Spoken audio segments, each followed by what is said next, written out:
Hey, good morning, my dear friends and students. I'm Sadhna, and all of you enjoying maths and science with me.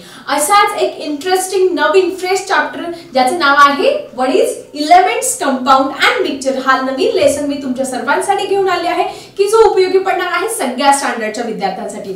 7th स्टँडर्डचे विद्यार्थी किंवा तुम्ही 1st to 12th कुठल्याही स्टँडर्डचे विद्यार्थी आहे, तुम्ही competitive एक्झामची तयारी करणार असाल तर हे सगळे चॅप्टर तुमच्यासाठी खूप इम्पॉर्टंट ठरणार आहे. आणि आज आपण सुरू करतोय नवीन fresh lesson elements compound and mixture. आता हे नक्की एलिमेंट्स काय आहे, कंपाउंड्स काय आहे आणि मिक्सचर्स काय आहे हे सगळं समजून घेऊया अगोदर आपण सगळ्यात पहिले समजूया आपण मागच्या स्टँडर्ड मध्ये ह्या लेसन विषयी काय काय शिकलो आहोत. So student, first of all we have to see let's recall some questions from the previous standard. तुमच्या बुक मध्ये स्टार्टिंगला लेट्स रिकॉल चे काही क्वेश्चन्स दिलेले आहे पेज नंबर 92 वरती. सो काय क्वेश्चन आहे जरा समजून घेऊया. पण त्यानंतर जे विद्यार्थी चॅनल वरती नवीन असेल तर त्यांनी लगेच चॅनलला सबस्क्राइब करा, बेल आयकॉन प्रेस करा आणि सगळ्यात महत्त्वाचं तुम्हाला जर व्हिडिओ आवडत असेल तर नक्की एक लाईक करून आम्हा सगळ्यांचा उत्साह वाढवण्याचे काम करा. आणि सगळ्यात महत्त्वाचं तुम्हाला जसं ज्ञानदान मिळतं आहे सगळ्यांनाही ज्ञानदान द्या, सगळ्यांनाही व्हिडिओ शेअर करा. सो लेट्स रिकॉल मध्ये फर्स्ट क्वेश्चन काय दिला आहे let's see student. So students, first question is how many states of matter are there. तुम्हाला सगळ्यांना माहिती आहे किती स्टेट्स आहेत मॅटरच्या. येस. मग या पहिल्या प्रश्नाचं उत्तर काय आहे,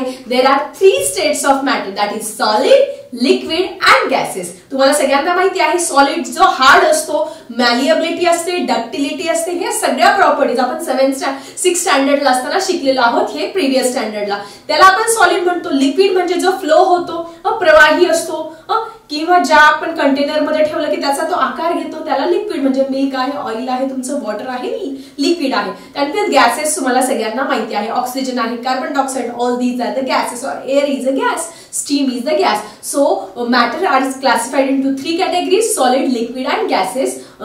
हे त्याचे नेम्स आहे. So next question is what are the properties of matter. मॅटरच्या प्रॉपर्टीज कुठल्या आहे आपण ऑलरेडी शिकलो आहे. काय आहे first property? Yes, matter occupy space and matter has a mass. आता फॉर एक्झाम्पल माझ्याकडे एक समजा एक ग्लास आहे, तो ग्लास मी टेबलवरती ठेवला, मग त्या ग्लासने तेवढी स्पेस ऑक्युपाइज केली म्हणजे मॅटर ऑक्युपाय स्पेस. किंवा मी उभी आहे, मी एवढी स्पेस ऑक्युपाइज केली, किंवा तुम्ही बुक आहे तुमचं टेबलवरती ठेवा, जमिनीवर ठेवा, ते तेवढी स्पेस ऑक्युपाइज करतो म्हणजे matter occupy space and matter has a mass. प्रत्येकाला काही ना काही मास असतो. तुमच्या पुस्तकाला मास आहे, तुमच्या पेनला मास आहे, किंवा प्रत्येक गोष्टीला काय आहे मास आहे. या आहे तुमच्या मॅटरच्या properties. Okay, have you clear the answer of second question? Now let's see the answer of third question. So students, our next question is what brings about the change in the state of matter. म्हणजे कुठल्याही पदार्थाच्या अवस्थांमध्ये बदल का होत असतो. मग का बदल होत असतो आपण एका एक्झाम्पल द्वारे समजून घेऊया. What is this student? Yes, this is a cool ice. Ice सगळ्यांना माहिती, आपण सरबत किंवा आपण जे थंडगार पेय पितो त्याच्यामध्ये आईस क्यूब्स टाकत असतो. हा जो आईस आहे साधी गोष्ट आहे. या आईसला थोडीशी हीट मिळाली की काय होतं, त्याचं लिक्विड मध्ये कन्व्हर्जन, वॉटर मध्ये कन्व्हर्जन होत असतो. आणि ह्या लिक्विडला जर आपण हीट दिली तर त्याचं कशामध्ये कन्व्हर्जन होत असतं, गॅसेस मध्ये कन्व्हर्जन होत असतो. म्हणजे काय होतं, स्थायूचं द्रवामध्ये, द्रवाचं वायूमध्ये रूपांतर होत असतो. ह्या याच्यामध्ये तेच आपण उलट करूया. आता आपण पाण्याची वाफ आहे, ती पाण्याची वाफ त्याच्यामधली हीट जर काढून घेतली आपण, if we take out heat from the stem, त्या पाण्याच्या वाफेतून आपण जर हीट काढून घेतली मग ती कंडेन्स होऊन, तुम्ही कंडेन्सेशनचं उदाहरण बघितलं आहे, तुम्हाला हिवाळ्यामध्ये धुकं दिसत असतात, त्या धुक्याचं काय होत असतं पाणी, तुम्हाला मी माझ्या व्हिडिओमध्ये पण एक्सप्लेन केलं आहे. कंडेन्सेशन प्रोसेस काय आहे, पाण्याच्या वाफेचं पाण्याच्या थेंबांमध्ये रूपांतर होतं. बघा हवे, आता तुम्ही हिवाळ्यामध्ये कुठल्याही वस्तूला असं टच केलं की तिथे तुम्हाला पाण्याचे थेंब दिसते. काय होत असतं, हवेतील जी पाण्याची वाफ आहे ना तिचं काय होत असतं, कंडेन्सेशन म्हणजे पाण्याच्या थेंबांमध्ये रूपांतर होत असतं, म्हणून तुम्हाला तिथे ओलं दिसत असतं. मग त्याच पद्धतीने ही जी वाफ आहे त्याच्यातली आपण जर हीट काढून घेतली तर त्याचं परत लिक्विड मध्ये कन्व्हर्जन होतो. परत हे लिक्विड जर आपण फ्रीजर मध्ये ठेवलं, हे जे पाणी आहे परत फ्रीज मध्ये ठेवलं तर त्याचा परत बर्फ तयार होणार आहे. सो काय होतंय, काय दिसतंय तुम्हाला हे एक्झाम्पल एक्झाम्पल मध्ये that is solid is converted into liquid and liquid is converted into gases if we are giving heat to that substance. आपण जर कुठल्याही पदार्थाला उष्णता दिली तर त्याचं स्थायूचं द्रवात, द्रवाचं वायूत रूपांतर होतं, किंवा त्या पदार्थातली उष्णता काढून घेतली तर त्याचं गॅसेसचं परत एकदा लिक्विड आणि लिक्विडचं परत एकदा सॉलिड मध्ये कन्व्हर्जन होत असतो. किंवा साधं एक्झाम्पल आहे आपल्यासोबत वॅक्स किंवा कॅन्डल आहे. आपण मेणबत्ती लावत असतो, ती पण कॅन्डल काय असते, पहिले सॉलिड स्टेट मध्ये असते. आपण त्यावेळेस ती बर्न करतो, पेटवतो, त्यावेळेस ते जे मेन आहे ते वॅक्स वितळत असतं, इट कन्वर्टेड इनटू लिक्विड. आणि ज्यावेळेस आपण ती विझवत असतो, लाईट गेल्यानंतर लावतो ना आपण, लाईट आली की आपण परत फुंक मारतो आणि त्यावेळेस त्याची वेपर पण आपल्याला अशी बाहेर पडलेली दिसते. म्हणजे solid to liquid and liquid to gases. पण हे सगळं कशामुळे झालं? मग आपल्या प्रश्नाचं उत्तर मिळालं तुम्हाला. When we are giving heat to any substance or when we given out heat from that substance, there is a change of state of matter. काय होतंय? पदार्थांच्या अवस्था बदलतायत, किंवा त्या पदार्थाला उष्णता दिली किंवा उष्णता काढून घेतली की पदार्थांच्या अवस्था बदलतात.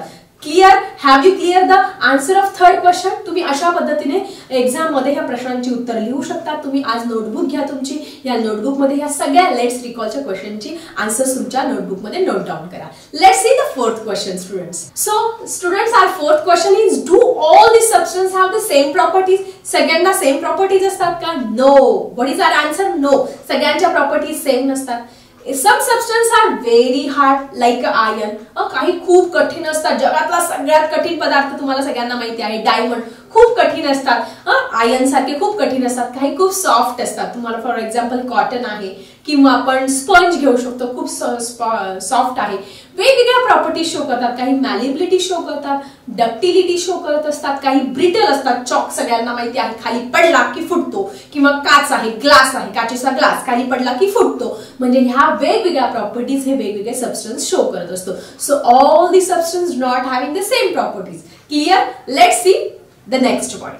सो स्टुडंट, लेट्स रिकॉलच्या ह्या चारही प्रश्नांची उत्तरं तुमची क्लिअर झाली असेल. तुम्ही तुमच्या नोटबुक मध्ये या क्वेश्चनचे आन्सर नोट डाऊन करा. त्यानंतर आपल्याला बघायचे आहे तुमच्या पुस्तकामध्ये लेट्स रिकॉल नंतर क्लासिफाय दिलेला आहे. Classify the following substance according to their property. त्यांच्या प्रॉपर्टीज नुसार तुम्हाला या पदार्थांना काय करायचंय?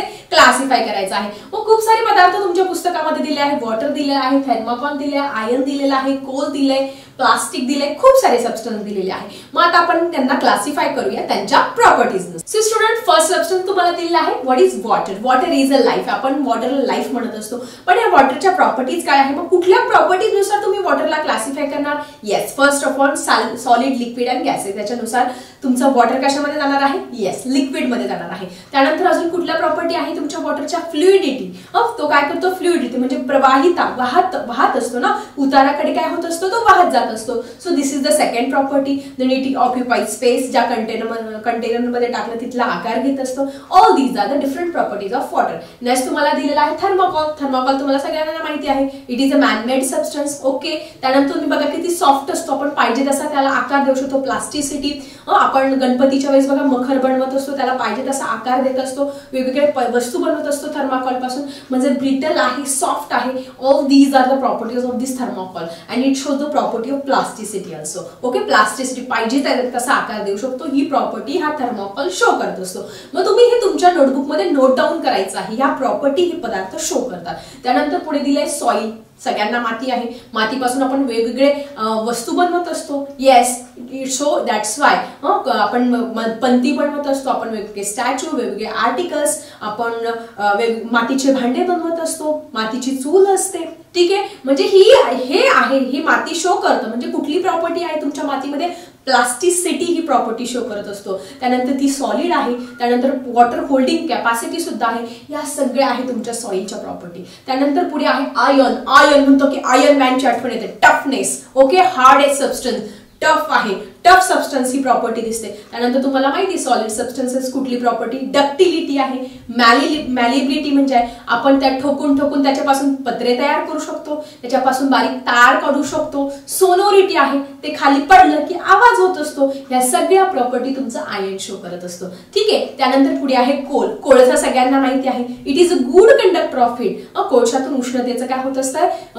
वहन होत असतं. ठीक आहे. सो कोल अजून तो ब्रिटल आहे, पडला की ठिसूळ आहे. ब्रिटलनेस पण शो करतो तो. तुटत असतो, ठीक आहे. या सगळ्या प्रॉपर्टी आहे तुमच्या कोलच्या. त्यानंतर पुढे काय दिले बाळांनो, पेपर दिलेला आहे. पेपर मॅनमेड आहे. त्यानंतर पेपरला आपण पाहिजे तसा आकार देऊ शकतो, प्लास्टिसिटी शो करत असतो. It is a bad conductor of heat and electricity. Paper मधून काय होत असतं, इलेक्ट्रिसिटी काय जाऊ शकत नाही किंवा उष्णतेचा आणि इलेक्ट्रिसिटीचा तो काय आहे, दुर्वाहक आहे पेपर, प्लास्टिक, वूड वगैरे, ठीक आहे. त्यानंतर पुढे दिलेला आहे तुम्हाला rubber. Rubber is a man-made, all of you know. It shows the plasticity again. आपण पाहिजे तसा प्लास्टिकच्या वस्तू बनवू शकतो, मग्गा बनवू शकतो, आपण त्याचा टेबल बनवू शकतो, चेअर बनवू शकतो, काही पदार्थ बनवू शकतो या प्लास्टिक पासून, ठीक आहे. मग हे मॅनमेड आहे, प्लास्टिसिटी शो करत असतो. It is a bad conductor of heat and electricity. हे एक इम्पॉर्टंट कॅरेक्टरिस्टिक आहे. या सगळ्या प्रॉपर्टी आहे. त्यानंतर काय दिलं तुम्हाला, कॉपर, ठीक आहे. कॉपर सगळ्यांना माहिती, it is a very good conductor of heat and electricity. ते सॉलिड मध्ये येणार आहे. त्याच्यानंतर तुमचं आयनचा अजून कुठल्या प्रॉपर्टी आहे, it shows the ductility, malleability, sonority, ह्या सगळ्या प्रॉपर्टी. त्यानंतर पुढे तुम्हाला कॉयर दिलेली आहे. वायर माहिती तुम्हाला सगळ्यांना, अशी गोल गोल. ही कॉयर पण सेम कॉपरच्या प्रॉपर्टी शो करत असतं. त्यानंतर तुम्हाला पुढे प्लास्टिक दिलेलं आहे. या प्लास्टिकच्या पण सेम प्रॉपर्टी आहे, ठीक आहे. That is it shows the plasticity. Bottle तसा आकार देऊ शकतो. It is a bad conductor of heat and electricity. It is a man-made material. It is a solid. बघा किती साऱ्या प्रॉपर्टीज नुसार आपण हे क्लासिफाय करू शकतो दिलेल्या पदार्थांना. सो आय थिंक तुम्हाला हा क्वेश्चन सुद्धा क्लिअर झाला असेल. Classify according to their properties. तुम्ही तुमच्या नोटबुक मध्ये तीन चार प्रॉपर्टी नोट डाऊन करा आणि या सगळ्या पदार्थांना क्लासिफाय करा, ठीक आहे. Let's see the next topic. So student, ह्या पेज नंबर 92 वरती सगळ्या तुम्हाला क्वेश्चन्स दिलेले आहेत पहिल्या इयत्तेचे तुम्हाला रिवाइज करण्यासाठी. त्यानंतर पुढे तुम्हाला कॅन यू टेल दिलेला आहे. What are the objects made up of. जगातला कुठलाही पदार्थ, कुठलेही ऑब्जेक्ट कशापासून बनलेले असतात, सांगा बरं कशापासून बनलेले असतात. Yes, they are made up of matter.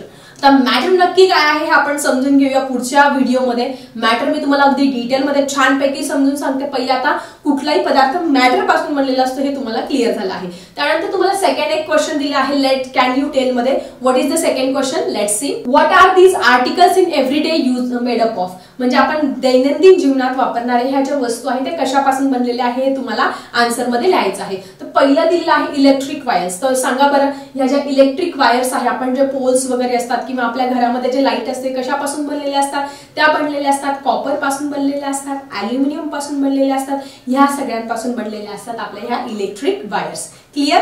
Let's see the next one. त्यानंतर दिलेला आहे किचन युटेन्सिल्स. तुमच्या घरातली भांडे, मम्मी स्वयंपाक करण्यासाठी वेगवेगळ्या प्रकारची भांडे तुमची मम्मी वापरत असते. मग हे भांडे कशापासून बनलेले असतात बाळांनो, तुमचे स्टेनलेस स्टील पासून बनलेले असतात, काही ॲल्युमिनियम पासून पण बनलेले असतात, कॉपर पासून बनलेले असतात, ब्रास पासून बनलेले असतात, वेगवेगळ्या मेटल पासून तुमच्या मम्मीचे किंवा घरामध्ये जे किचन मध्ये जे भांडे असतात ते बनलेले असतात.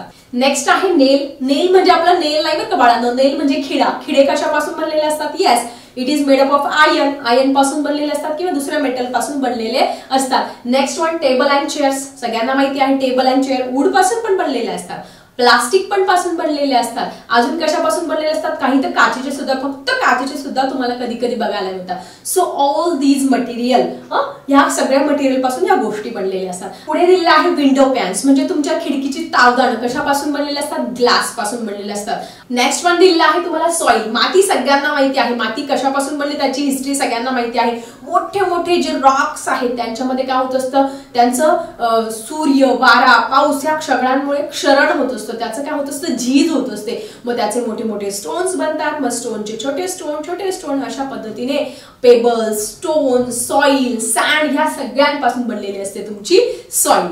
क्लिअर. म्हणजे त्याच्यामध्ये रॉक सुद्धा येणार. आणि लास्ट तुम्हाला दिले आहे सॉल्ट अँड शुगर. तुम्हाला माहिती आहे सॉल्ट काय आहे. आपल्या सॉल्ट म्हणजे मिठाचा फॉर्म्युला काय आहे, सोडियम क्लोराईड. तुमचं मीठ आहे एक कंपाऊंड आहे, सोडियम आणि क्लोरीन ह्या दोन याच्यापासून बनलेलं असतं. आणि पुढे दिलेलं आहे शुगर. शुगर तुम्हाला माहिती आहे, शुगर आपण जी खातो, ऊसापासून जी साखर तयार होत असते त्याला शुक्रोज म्हणत असतो. त्याचा फॉर्म्युला पण सगळ्यांनी नोट डाऊन करा. C12 म्हणजे कार्बन आहे, H22 म्हणजे हायड्रोजन पण आहे आणि O11 म्हणजे ऑक्सिजन. म्हणजे कार्बन, हायड्रोजन आणि ऑक्सिजन पासून बनलेली असते तुमची साखर. ठीक आहे. सो आय थिंक आजचा हा जो लेक्चर आहे तुम्हाला खूप आवडला असेल. तुमच्या पहिल्या जो टॉपिक आहे 92 पेज वरचे लेट्स रिकॉलचे सगळे क्वेश्चन क्लिअर झाले असेल. व्हिडिओ आवडला असेल तर नक्की लाईक करा. पुढचा टॉपिक बघूया नेक्स्ट व्हिडिओमध्ये. तोपर्यंत बाय बाय स्टुडंट्स.